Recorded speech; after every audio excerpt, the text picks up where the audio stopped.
Hello and welcome to How to Invest with Ramdev Agarwal. If last week was all about the value of focus that it brings to the table, this week is about the power of compounding. And we'll talk about the magic of compounding, quite frankly, I would like to call it that. But we'll talk with Ramdev Agarwal in detail about how compounding would help you build a substantial amount of wealth in your portfolios if indeed you have the patience to be a long-term investor. I'll start off with an illustrative example and then go on to Ramdev for his thoughts. But here's how compounding works.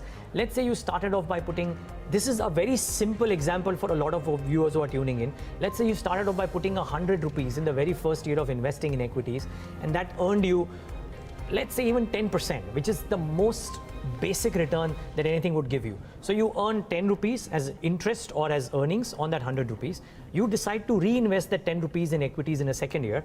And if the return stays at 10%, you don't end up earning 10, you end up earning 11. Now this is a very simple, basic junior KG formula of compounding. In real world, in equities, compounding works in a very different fashion, in a much more non-linear fashion, and can actually bring a lot of uses to your lives as well, not just your investing life. But that's the power of compounding that we're talking about. And the man who speaks about it regularly, doesn't get tired of speaking about it, is with us. Ramdev, thanks so much for joining in yet again.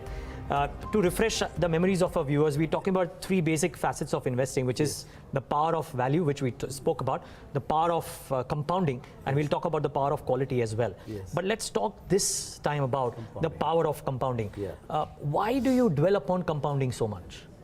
So let me tell you a small story. You know, I'm a Charak, and I'm actually a good maths student also in school. I did physics and maths and all. Did all sorts of things. Actually learned the concept of compounding in arithmetic itself. But never thought it has any connection with the stock market. And I was already active into the stock market from 1980 to 1991. Right. So late Mr. Chandrakant Sampath, I was sitting with him, and he was a wise man, and you know, he was telling about things. So there was a company called ITC Agro. So he said this company will become very big company. And he was talking about in 5 years or 10 years, some 10 times or 20 times. I said, how can it become? You know, I mean, I was not able to really do mathematical numbers in my head. Then he talked about compounding, you know, and he said the whole market is only about compounding. Okay. Now, how it works is that it is a growth on growth, interest on interest. So as you said, that was a wonderful example. So there, in simple arithmetic, see the way mind works is that the gap is every year. Say simple interest is 10% interest on 100 rupees. So you get 10 rupees first year, another 10 rupees next year, and then next. So 110, 120, 30, 40, 50, and in 10 years it will become 200. 200. That's what is the arithmetic mean or arithmetic way of earning interest. That's how the mind works, very simple. We could do 10 times, like 7th time will be 70, 8th time will be. So mind is very simple. Right. You try to do it compounding. So what happens? First year is, of course, 10. Right. Second year is 121. Right. Third year is now it will become fuzzy.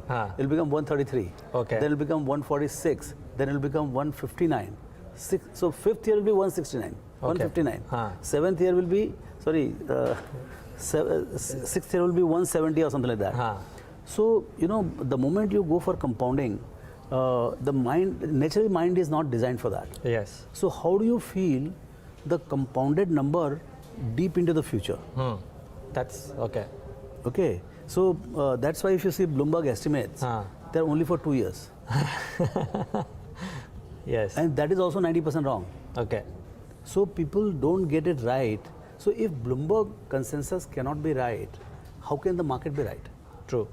So you have to figure out where you have the sweet spot, where your understanding of what the company can do in next 5 years or 10 years or maybe 20 years, 30 years. Buffett thinks for 40, 50 years or in perpetuity.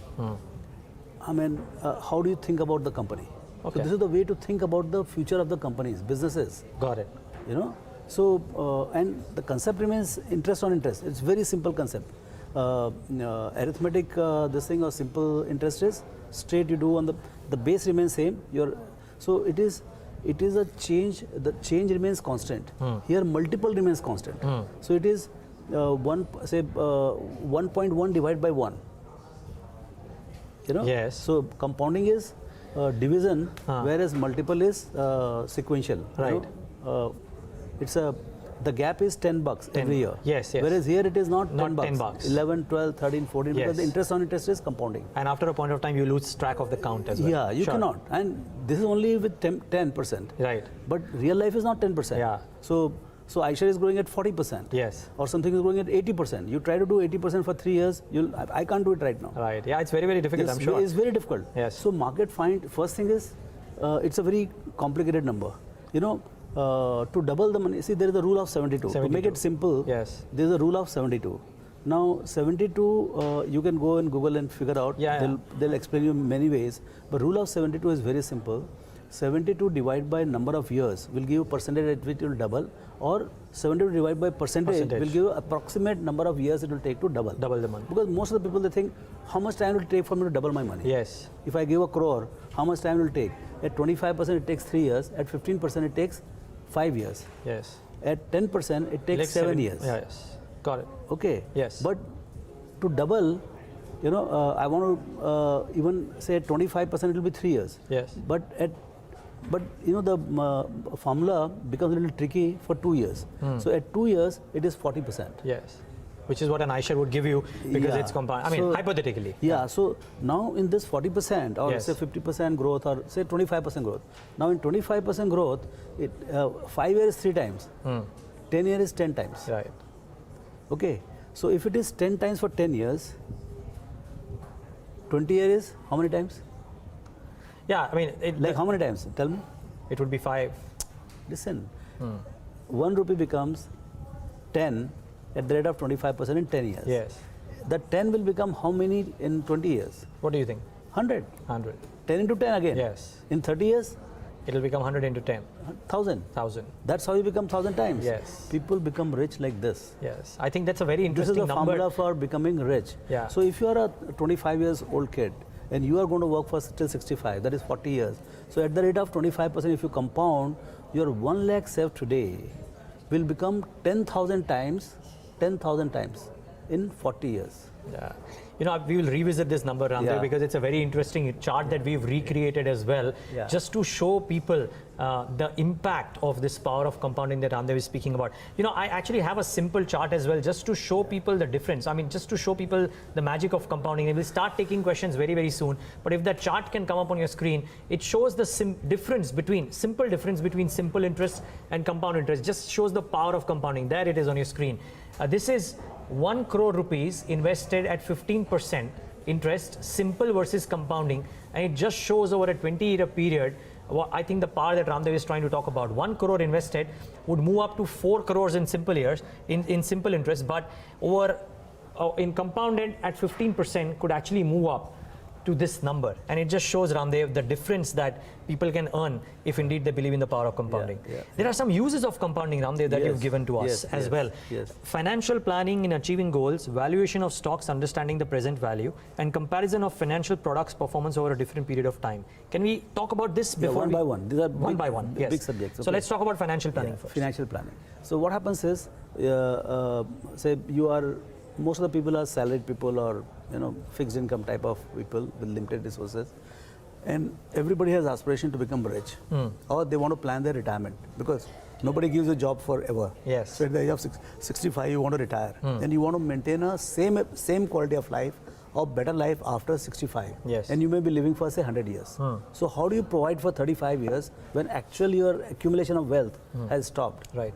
So you are at 35 and you are earning say 24-25 lakhs a year. How much you should save in next 30 years so that 30 years or 35 years henceforth after 65 to 100 is well taken care of without any dilution in your quality of life, and actually you are provided for even 110 years if you live, because medicine and all are becoming better. So most likely people like you and all, you are going to live for 110, 120 years. So how do you provide for it financially? So financial planning is extremely important because there is always inflation. See, today what you save a lakh rupees, say you spend a lakh rupees today and you save a lakh rupees today, but the same 1 lakh rupee may not buy you a lakh rupees worth of purchasing power in 65. Will not. Because inflation will dilute your value of the money. Sure. So you have to invest in such a way that it not only beats the inflation, Yes. okay, it gives you more purchasing More power. purchasing power. But if you're a very rich guy, you're earning a crore rupees per month, in that case, you don't need to actually further enhance the value of your purchasing power. What you need to do is just preserve the purchasing power. Okay. So then you don't need to go for a 15 to, because if inflation is 7%, 7% or 8%. so in yeah. that case, if you want to enhance the value of your money, you have to go at 10% or 15%. Yes. So that at 7% your money is getting corroded, but you are improving it by another 3-4%. True. So that's how you'll gain the purchasing power. But if you don't want to gain the purchasing power, you want to just preserve the purchasing power, you made so much of money. Yes. So Asim Premji and Mr. Ambani and Or Mr. Agarwal. They don't need to earn. I mean, they don't need to enhance the value of what they want. They want so much. Right. So they need to only invest in 7-8% safe instrument, which even Government of India will give that kind of interest. True. And they are guaranteed a preservation of their wealth Right. for 30, 40, 50 years. Yeah. So assessing what your future needs could be and trying to use or judge Yeah. what the compounding rate could be could help you in financial planning. Yeah, because if at the age of 65, if you need present value of that to be say Sure. 2 crores, but you are only saving a lakh rupees today. So how much you need to save for how many years? Every month, that number you can figure out. We can do the numbers. Sure. The financial planners, that's their job. That's their job. So you can plan your future, and it will work out to be much better than what you have planned. Okay. Because you'll always keep margin of safety in that. Yeah. So, but then you can plan your, I mean, I remember my parents, they never planned. They never saved anything because the family was big. They just, I mean, their only saving was the kids. They spent everything on the kids. They saved well then. Yeah, they saved well. That's they're lucky guys.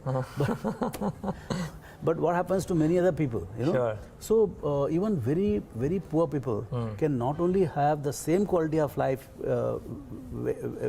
way out in the future, but they can actually have a wonderful life if they plan it well. Because there are a whole lot of products. If you save a lakh rupees today, you can Sure. put in a debt SIP, you can put it in equity SIP. You can do a whole lot of instruments, and some of them might give you 15%. Some of them, like Indian equity market, they give you 15%. 15%, yeah, sure. And worst of the inflation cannot be more than 6-7%. True. So you are not only preserving the wealth of your this thing, and it's so simple, and actually you are compounding your money. Yeah, which is great.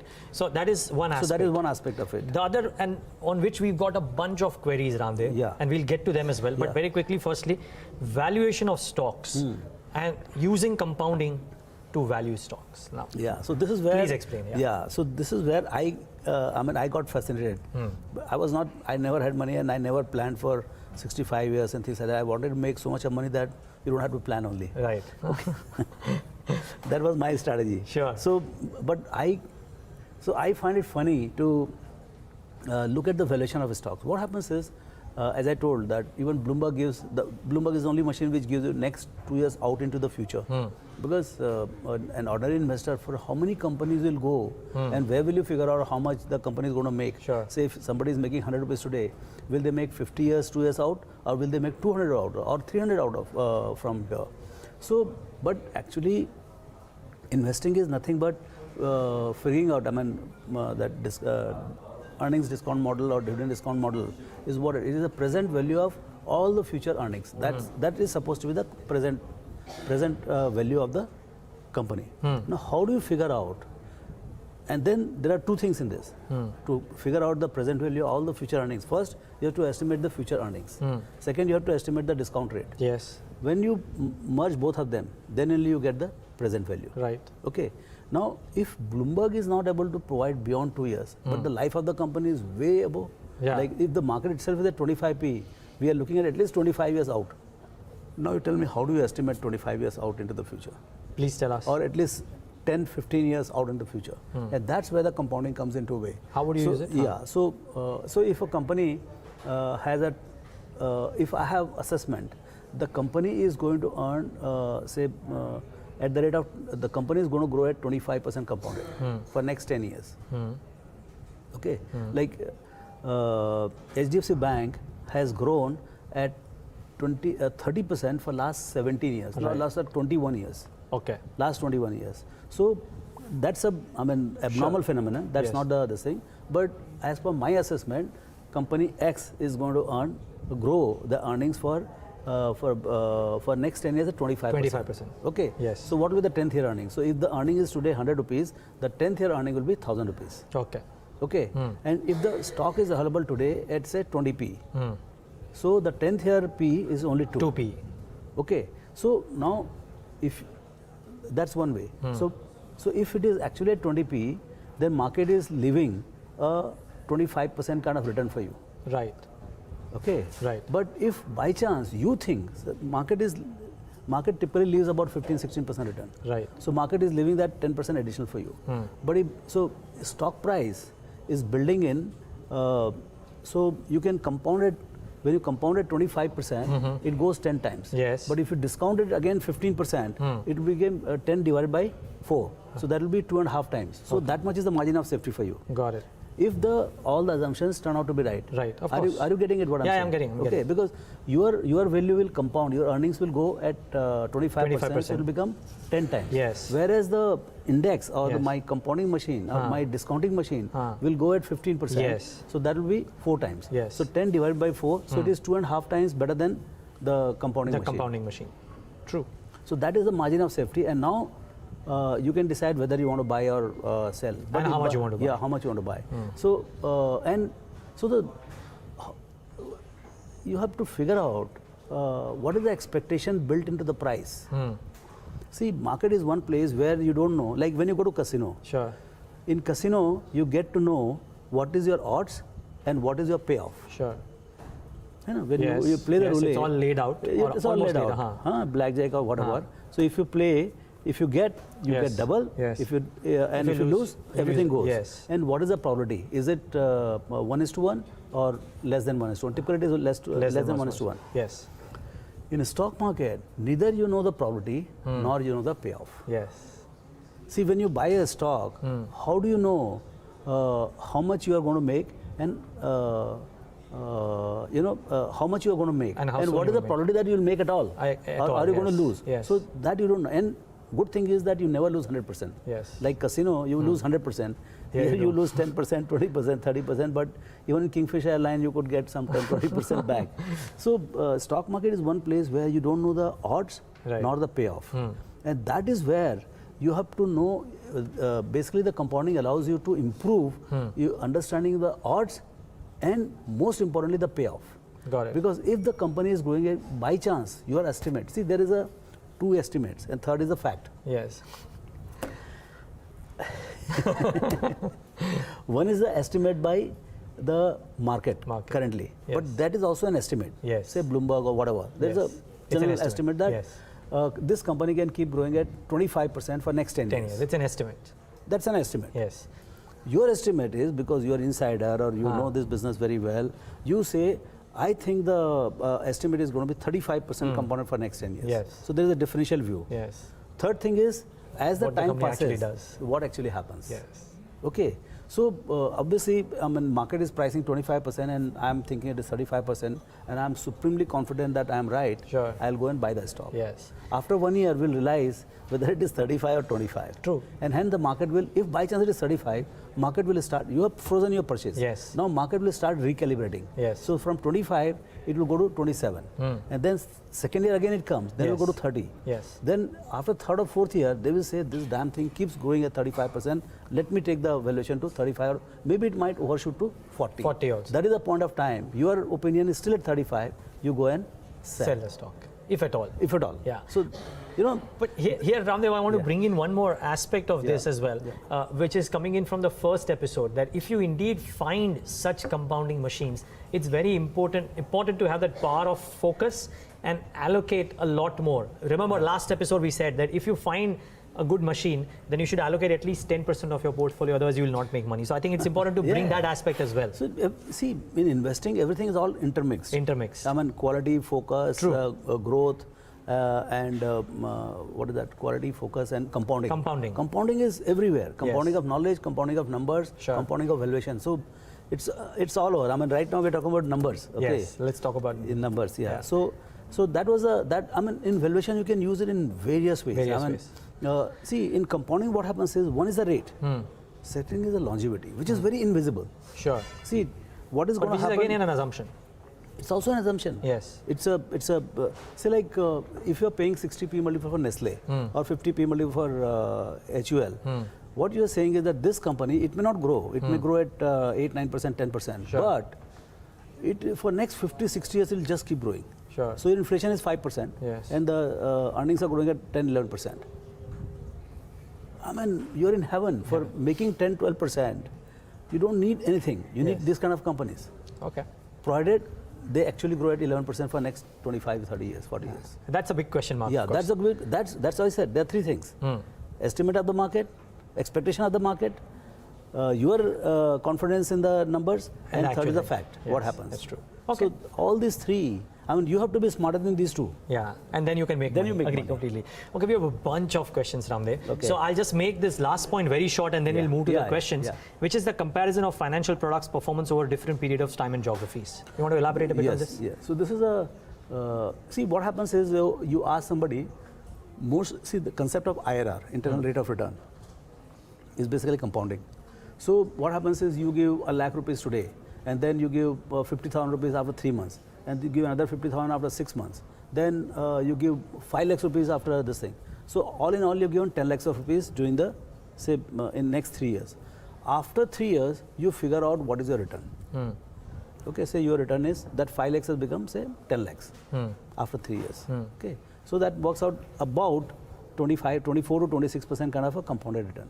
That's your IRR. Now you met somebody, another guy, another sales guy will come, Sure. and he'll say, sir, what you've done is nothing. My fund has given 40% return. Now he's not telling you anything. He will only say, my fund has done 40% return. Now what he will show, in last 12 months he has done 40% return. What happens is you are comparing your 25, you look like a fool. Yours is 3 years return of 25%, but his is 25%. And you silence. If you're a smart guy, you'll ask him, what is your 3 years return? Then it turns out to be 15, 16%. Sure. Then you realize who is superior, who is inferior. Then another thing is this is the two say equity products. You go and ask, a lot of confusion is there in Delhi and all about the return from the real estate. The returns were fantastic in last 10, 12 years. But you ask them what is the IRR?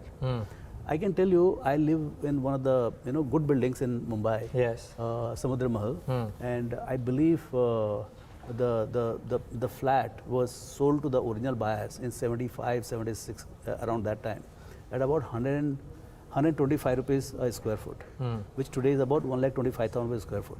So you cannot find many properties of this type of Sure. what you call appreciation. Yeah. Fantastic appreciation. But this should Guess be what is the acceptable. compounding? What is the compounding? In last 40 years. 40 years. No, 25 plus 15, yeah, 42 42 years. 42 yes. years. Guess Have what you is the done the compounding? math? I don't yes, know. I've done the math. Okay, is it about maybe 11, 12%? No, it's about 19%. It's 19%. Superb.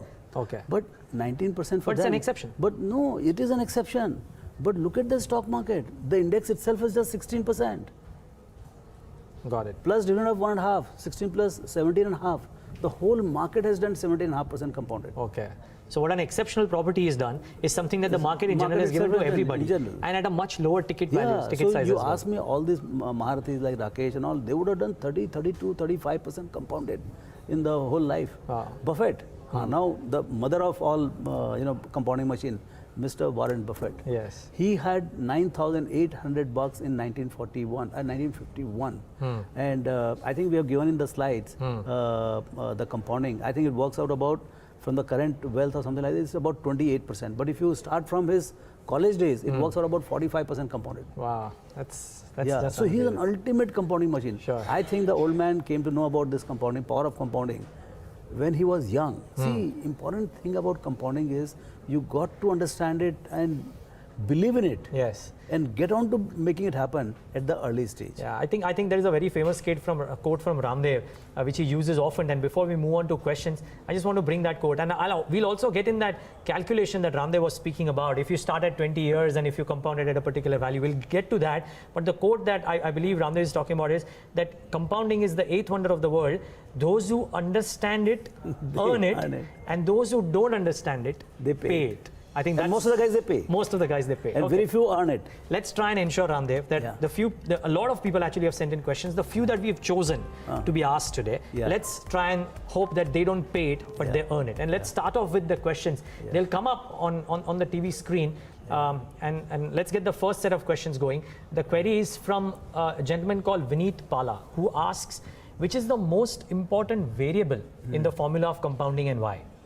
So basically there are two. One is the rate at which it has to compound, and second is the longevity. What would you give more importance to? Both. Both. I mean, There's no one See, versus the other. somebody says this company is going to grow at 25% for next 10 years, but somebody gives me 20% compounding for 40 years. I would take the second one. Okay.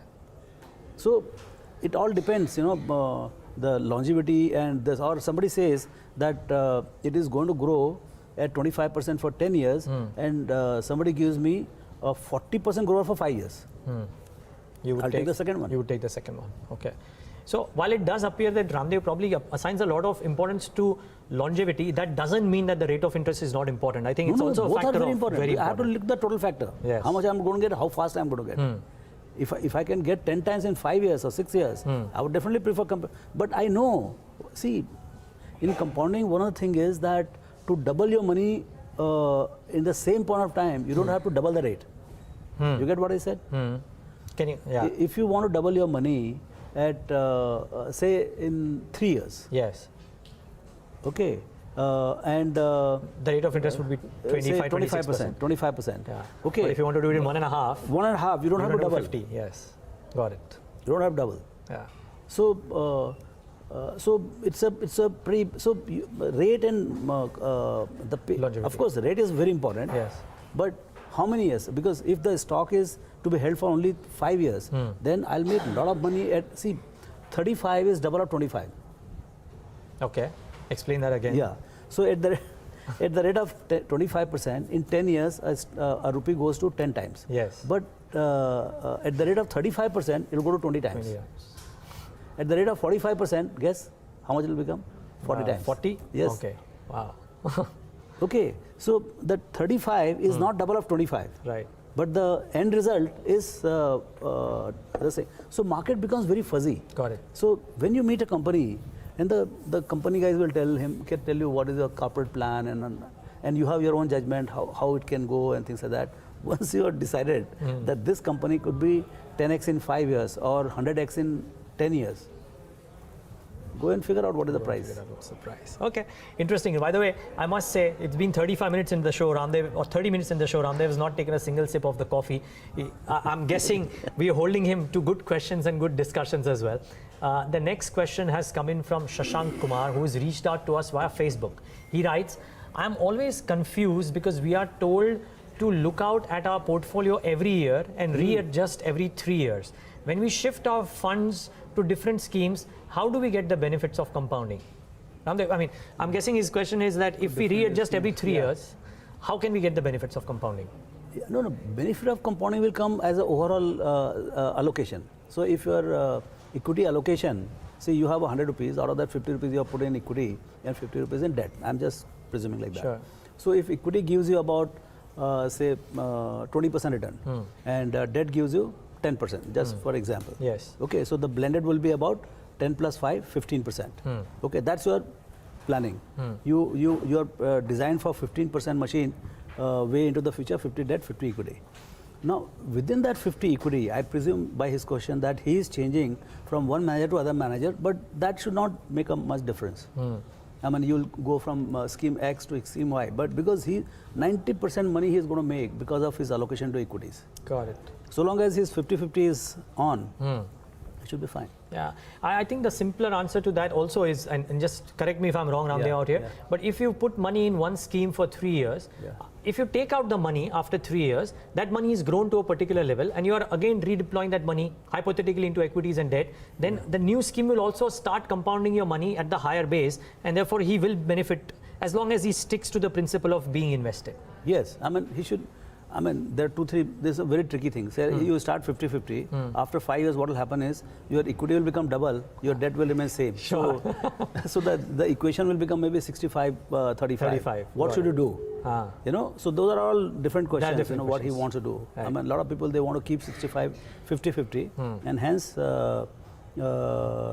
the portfolio is again readjusted. Sure. Another way is that I have enough quantity of debt which takes care of my day-to-day expenditure, and hence I will stick to X amount of debt, and equity will let the equity keep running and becoming bigger and bigger of my portfolio. Got it. So, To each their own. Or you can have them via media. Via media. Some you sell and some you allow it to continue. Ramdev, if I can slip in a personal question here. yeah. We do this property called as the mutual fund show. We have had Ashish on the property as well. Gautam Sinha Roy has come in. And it advises a lot of people as to how to go about investing in mutual funds, tries to clear some myths. A lot of opinion that has come in the recent times is that go out and invest in balanced funds. Because the markets are at a particular level. My question to you is, if you were starting off your earning cycle right now, I know you are a Ramdev Agarwal who knows investing, but if you were starting off your investing career right now, would you go all out in equity looking at the India scenario right now, or would you go out and do a balanced kind of approach? See, I mean, if you're a really starter and you're a 25, 26-year-old guy, just go and buy pure equity. Okay. This country has a lot of firepower. We have seen worst of poverty, worst of political alignments in the past, and today it is the best time for India. Okay. Now, don't misunderstand that market cannot come down by 10% from here. Of course. That's why you get double the. See, the volatility gives you compensates by giving you double the return at index level. So it is not without volatility, and volatility means going up and going down both. So that is the nature of the market. It will be there. If you have reconciled with that, I think you should be fearless, particularly if you are young. Okay. Okay, great. That's sound advice. And I know a lot of our viewers are young. They are starting off, or they've just had 2 or 3 years in their earning careers. I think Ramdev Agarwal firmly believes that if you are young enough and you have the risk appetite, maybe go all out in equities, because there's a lot of firepower left in the country. There's a question that has come in from the Twitter platform, Ramdev. It's from a gentleman called Aditya Mehta. He asks, how does one have the patience to reap the benefits of compounding when the stock doesn't move along?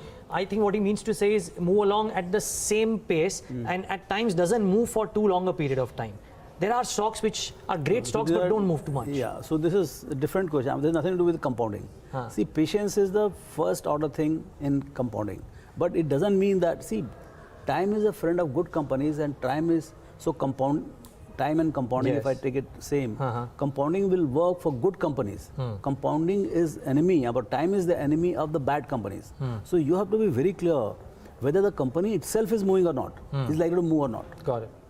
What we are talking about is the pace of growth. The compounding is about the pace. But if the pace is negative, then you are dead. I mean, the compounding will, it's a negative spiral then. Yeah. Compounded negative spiral. Yeah, but I think, Ramdev, maybe a few people get confused with this, because they would believe that if we are saying that a stock has compounded at 20% CAGR, it would probably have, I think the mistake comes in there, that people believe that would mean that it would move 20% every year.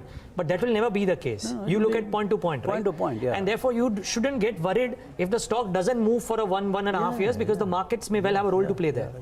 No, markets have a role to play. Even the management has a role to play. And it's like a marathon. See, sprinting and marathon. This is sprinting and marathon. Yes.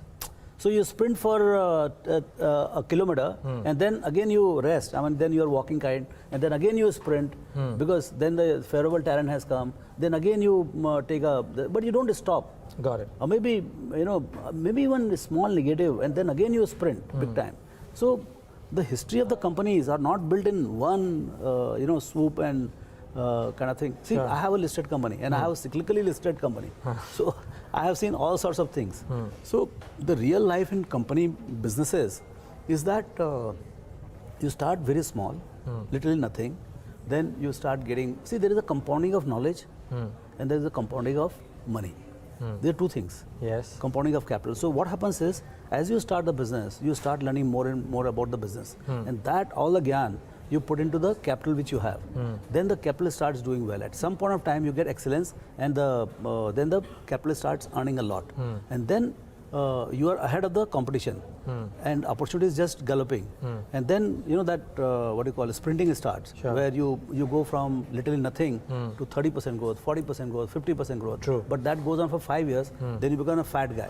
Then you need to relax. You got to trim and get the guys and everything. And then after 2-3 years, again the opportunity Sprint comes, and starts. again you gain some more knowledge. So it's a compounding of knowledge,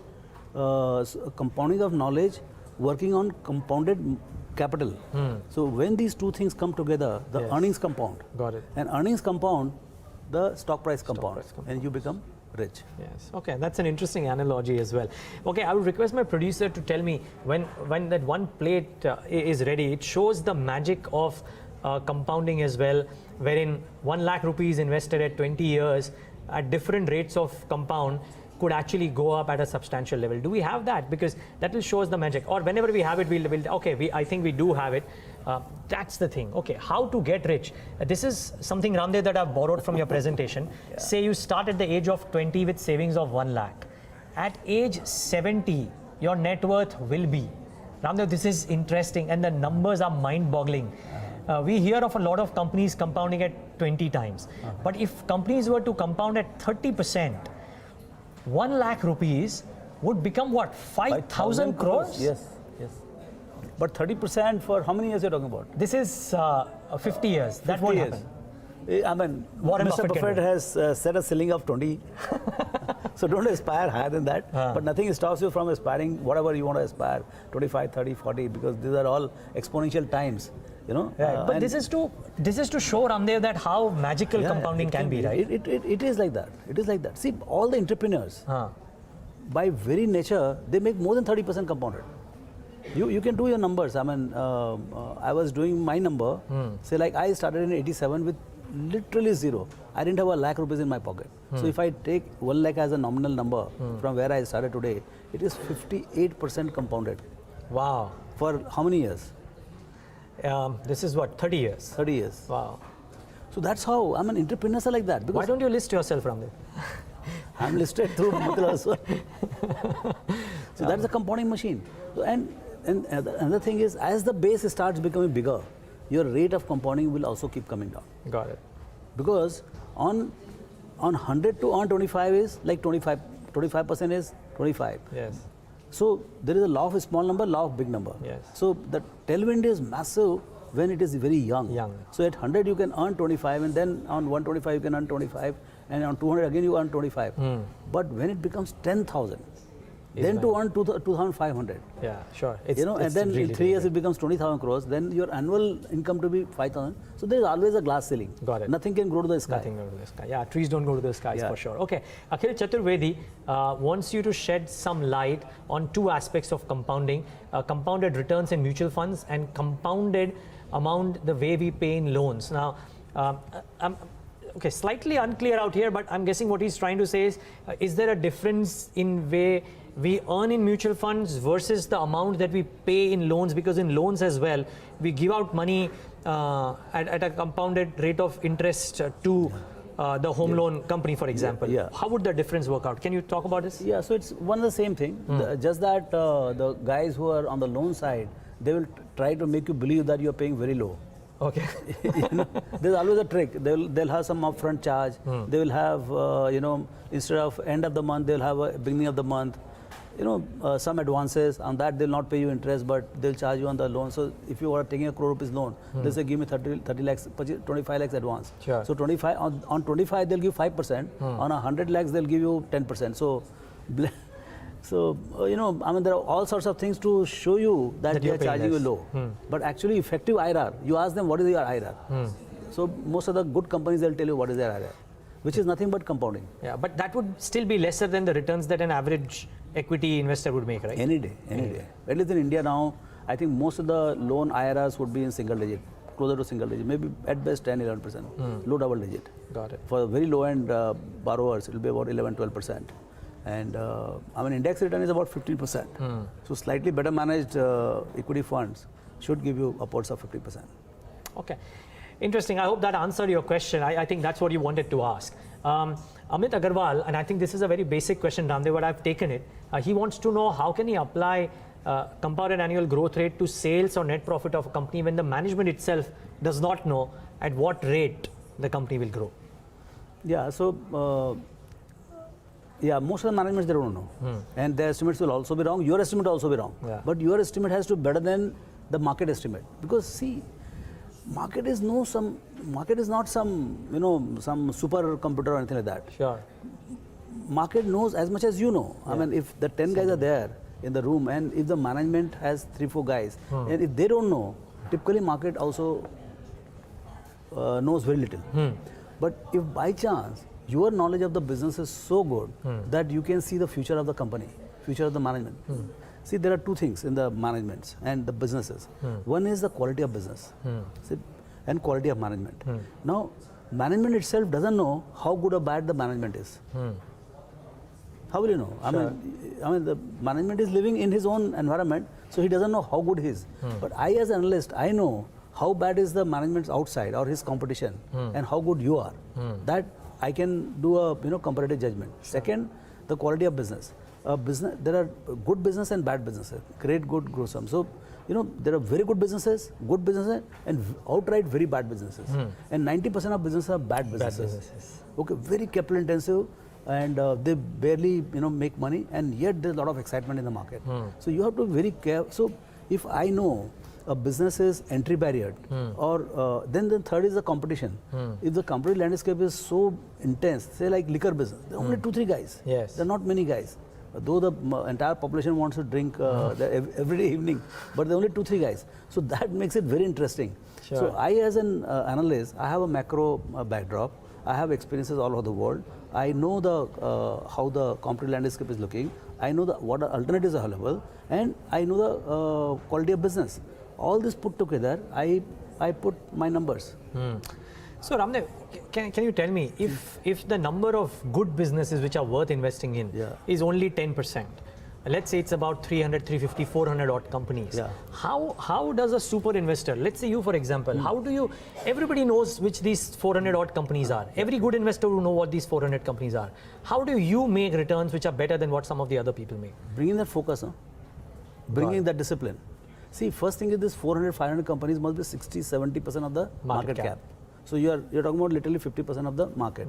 Okay, now in 50% market, I manage 0.001% of this thing. So if I buy any company which is 5 lakh crores, 1,000 crores worth, how does it this thing? Okay. And good thing is investment management or investing is not a Olympic gold medal race. You can win, I can also win. True. Yeah, with the exactly same portfolio, same allocation, you can be as big a winner as I am. So I don't have to be envious of your performance or anybody's performance. True. I have to work myself. Yeah, well, that's such a nice point. This market is the ability to reward everybody. It's not just the winner takes all. A lot of people take a lot of things. But that's a nice word. Winner takes it all. This is not the world of winner takes it all. Yeah. Everybody can make money. Everybody can make money. Okay, Harsh Joshi is a new investor. So it's a new question. He's asked us on BloombergQuint.com, our website, as to whether he should invest via SIPs and expect returns to compound, or should he invest a lump sum directly into stocks and expect that to be a better compounding machine. He's a new investor. Yeah, new investor, he should start with SIP. Okay. He doesn't seem to be knowing the market itself. So there's no question of his starting with the stocks. He must buy into well-managed funds where he can put his SIP and see, in investing there are 3 things. One is the selection. So selection of products, whether it is a stock or whether it is a mutual fund. Second is allocation. How much of my, say if I have 3 mutual funds, so how much I give to whom? Okay, and the third, which is most important, is the monitoring. You must monitor your portfolio continuously. Yes. Because you thought that this guy is going to do this, but actually it is not doing well. Yes. Or it is underperforming the market. So you can make a switch. There are thousands of choice. In fact, you told me that once upon a time in a conversation, Ramdev, at your office, that even in good companies, it makes sense to completely monitor. Yeah. And monitoring is probably as important now as stock selection. Very important. Okay. And in fact, I spend a lot of time in thinking about how to monitor it effectively, more effectively. Okay. Because how do you bring superior performance? If you have superior monitoring, then only, I mean, like the watchman in the night, he's watching, I mean, but the bugger is sleeping. You have provided all the expenditure, but he's sleeping. Yeah. So you need to monitor the watchman himself. Got it. Yeah, well, that's an interesting one too. Okay, there is a question that has come from Vijay Raghavan. Yes, I wanted to take that question. Ramdev, it's an interesting one. He's asking how to identify, I mean, it's more an equity question, but it's still in the range of compounding. He's asking how to identify structural changes in sectors so that we can hold our holdings to compound. And then he's of course asking about how to allocate a particular weightage to a portfolio. Now for weightage, Vijay Raghavan, I would request you to watch the previous episode that we did. It's a 1-hour show wherein we talk all about how to allocate weightage. But I think what he's trying to figure out is that if we want to hold compounders, how do we identify the structural changes that could be happening in a sector so as to enable us to know that, okay, these could be compounding machines? It's a big question. I mean, everybody is trying to become, I mean, I'm trying to learn more and more how to find, I mean, that's the trick. I mean, everybody is trying to figure out the next compounder. So my life has gone in trying to understand. I've done 21 studies, 22nd studies in progress. Wealth creation, So the whole idea is to find the next compounder at reasonable price. Yes. See, a lot of compounders are known, but they are crazily priced. Got it. So you have to buy at reasonable price a compounder. So you have to know the industry, you have to know the management, you have to know the quality of business, the quality of competition, quality of alternatives, quality of substitutes, how environment is going to shape up, Sure. how what could be the shape of business 10 years, 20 years, 30 years, henceforth. Got it. You know, so there are a lot of questions, and we are still learning. We're still learning. Okay. Yeah. My favorite question, Ramdev. By the way, you have to identify the best question of the day as well. Don't let my personal favorite influence, but Nakul Sarda is an investor, and he's asking that given the fact that a lot of companies are doing buybacks, paying dividends, etc., is it wise to invest this money back into that respective stock or use that capital for diversification or investing into other compounders? Yeah, good question. But you know, if it is a payout one time, say like Infosys paid out, okay, and if you think Infosys is a fantastic stock, you go and buy a stock. I mean, you can, because since you are holding the company for 10, 15, 20 years, or you are the ex-employee of the company, you know the future of the company better than most of the guys. Got it. And you think that at current price, it's a fantastic machine, compounder, you can as well buy this. I mean, that's an option. Okay. Okay, so then there is a related question, Ramdev, by Rahul Hirani. He's asking, would you prefer a company which doesn't give out dividends but reinvests profits in the business, or the one which gives out regular dividends? I mean, and does compounding in a way impact? I mean, I'm guessing it does in a big way. See, the whole why the businesses compound? The business compound because, see, what is the compounding? Compounding is interest on interest. Yes. So you earn interest this year, that 10%, and you again reinvest into the same 10%. Yes. So that is what businesses do. Business earned that profit in the current year, they pay out 20-25%, and 75% again goes back to the company, and then again on that. So that compounding is compounding of the savings in the company itself. So you know, whether they pay out or it's a matter of discipline of capital allocation. If you don't have good use for the capital, you better pay out. Yes. I mean, there's no point in running a treasury or useless treasury of 5-6%. Agreed. Yeah. But I, as an investor, have the choice of investing in either of the two companies. You, as an investor, what do you prefer? No, I mean, it's a very hypothetical question because I must know where exactly that what is not paid out, where exactly the money is being spent. You know, so if he is able to spend in the same franchise, say somebody is making undergarments and he is earning 35% return on capital, and so whether he should pay out 50% of the profit to the outsiders, or if he can use that money to put up more capacity in the same field, I would prefer the second one. Okay. Fine. But yeah, I agree. And they were saying it's a hypothetical question. It depends on a lot of factors. There's probably not a blanket rule here. Yeah. Okay. Now, last question. I know there are a bunch of others, but we're running out of time. Last question for the morning, and that's from Gaurav Joshi. He's, well, through Twitter, he's asking us, does the power of compounding work only work in the growth phase of a company, and should one hold or exit in case of a bad quarter? I think even I can give a question that don't answer to that don't. But yeah, let Mr. Agarwal say Quarter that. is nothing in the history of a company. You know, nothing. Yeah. It doesn't. But if it is, but it could be a big signal for the growth as well as collapse. You know, in a cyclical company, the first quarter drop in the profit. Where you're expecting, I mean, you're expecting 10% growth or 10% decline. If you're expecting 10% decline and it comes, then it is part of your broader plan. That Sure. this quarter, because there was a shutdown or something, the volume is dropped, something like that. So you can adjust and look for, I mean, quarter is just a blip in the whole story. Let me rephrase that question, Yeah. Ramdev. Does compounding work much better in a growth phase of a company? And let me elaborate that question.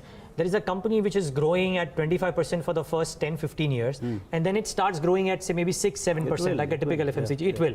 So is it better if you indeed are a young investor and having identified one company, having been on that ride for 15 odd years and then knowing that the company will not grow at 25%, to take the money out and hunt for the next compounder? Yeah, so this is a terrific question. Okay, thank you, it's mine. Yeah, this is a terrific question. You know, there are two things, quality and growth. So we need top quality company and then we need growth. Now, it is obvious that when company is growing at 25% in the initial phase, you should be able to pay reasonably high price for the growth phase. These kind of companies are not available free. So you'll have to pay 20p, 25p, 30p. That's fine. Now what happens is the same company cannot keep growing to the sky. After 15 years, it slows down, like Infosys, Wipro, TCS, they've all slowed down. Now the issue is that whether the company is still compounding. See, don't take the concept of compounding away from here. From 25, now it is compounding at 7% or 8% or 10%. So compounding is still on. So compounding is doing its job, but it is doing at a slower pace. Now, where is the valuation? Is the valuation still at 30p? Okay. And if it is come down to say 15p, which is what has happened for all these larger companies. So at this price, you have to figure out compounded earnings after 10 years out, if you can figure out at say 10% or 8%. And then typically we have seen the rate at which it compounds the earnings. Typically in the long run that becomes your return. So if plus dividend, of course. Yes. So if it is growing at 10%, plus 3%, 2.5%, 3% is the yield. So total return is going to be about 12.5%. So typically you as an investor, you are interested in total return. Got it. So total return, if you are interested, as you said, if you are a wealth preserver or you want a slow growth this thing, in that case you can say that, okay, 12% is good for me post-tax. In debt I'm getting 7%. So this is a double of it and I'm pretty happy being in Infosys or whatever. You have a wonderful portfolio. Yes. But I manufacture for 25%. So this 10% thing doesn't work for me mathematically. Okay, got it. So I So think it's all differential in the objective, financial objective of yours, portfolio objective. If my portfolio objective is to earn 25%, and somebody's portfolio objective is to earn 12%, then this compounding works. For me, that compounding doesn't work. works. And I think inherent in Ramdev's answer is that you need to do that basic research, or actually the advanced research, to be able to take a call whether this stock will work better for you or no. I think that just goes without a shadow of doubt. And which brings me to what we will do the next show. We've come to the end of this show, but remember, it's a 3-part series that we've started off in order to enable you to not just know what stock to buy. I mean, you'll get enough information on media about whether a stock is looking good or no. But here's an attempt to enable you to identify a company yourself and allocate that capital that you need to. Now, we've spoken about the power of focus. We've spoken about the power of compounding.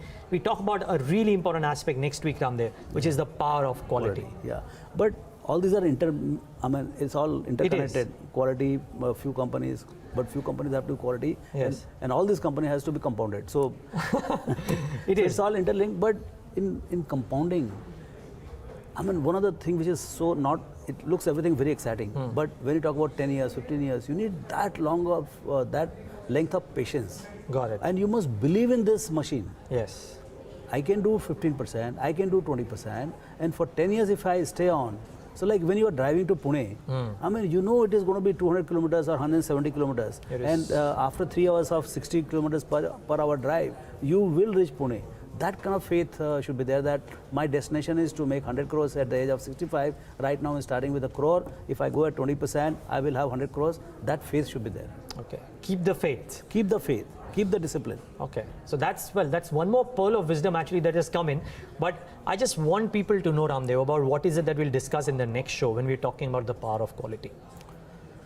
Yeah, so we'll discuss two things. I mean, quality of business and quality of management, because that's the 90%, 95% of the investing.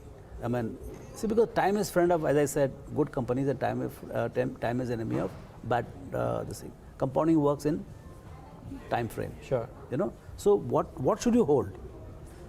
You know, and so then price is separate. So every component, so QGLP, so quality, and probably we should have discussed that first. No, that's but okay. see, it doesn't matter. We'll take it in the third part. But quality is the starting point. If you don't have quality, it's not. It's like it's not taking up the journey at all. Sure. Okay. Well, we save the best for the last. Yes. And at times it works beautifully. But Yeah. Ramdev, it's been a pleasure doing this show as well. it was If I love the wonderful. first episode, I love this one even more. Yeah. Thank you so much for This is being a with us. completely new one. I mean, we have never spoken for an hour on compounding. Okay, Yeah. so we enjoyed it as well, Ramdev, and I'm sure viewers who tuned in enjoyed it as well. Thanks so much, though, for tuning in. And remember, same time next week, we'll talk with Ramdev Agarwal about the power of quality, which is the third facet of investing that Ramdev Agarwal so passionately speaks about. Thanks so much for joining in Bloomberg Quint, but stay tuned. Hot Money will take forward the action on the other side.